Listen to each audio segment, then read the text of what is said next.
আসসালামু আলাইকুম বন্ধুরা, কেমন আছেন? আশা করি সবাই ভালো আছেন। তো আজকে তো জানেনই শুক্রবার, তো শুক্রবার হলে মানে আঙ্গো বাড়িতে থেকে আজকে আমি সিন্নি দিতেছি পূব নয়গাঁও জামি মসজিদে। আঙ্গো নয়গাঁও বাড়ি মানে পূব নয়গাঁও জামি মসজিদে। তে জানি শুক্রবার দিন প্রায় মানুষে কি একটা ঈদ থাকলে আর কি যে দেয়, মানে শুক্রবার দিন মানে নাস্তা বা খিচুড়ি পায়েস টাইস যাই হোক দেয়। তে কি একটা ই থাকলে তে আমরাও আজকে মানে খিচুড়ি দিতেছি।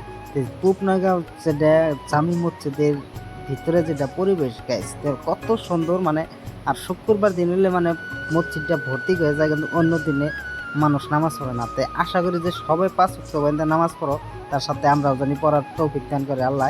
তো এই পূবনাগাঁও মানে যে খিচুড়ি দিতেছে, মানে নামাজের শেষে খিচুড়ি দেয়। তো খিচুড়ি দেহ ডিসিপ্লিনটা এত সুন্দর, মানে গাইছে এটা আর কথা না। তো আশা করি সব মসজিদে এরকম ডিসিপ্লিন থাকুক। তো আমার ভিডিওটার যদি ভালো লাগে একটা লাইক কমেন্ট শেয়ার করো, আর কেরা কোন থেকে দেখতে চাও একটা করে কমেন্ট করো। আর ইনশাল্লাহ ফলো করলে ফলো ব্যাক দিম, আর আমারও যদি লাইক কমেন্ট করো তোমাকেও করবো।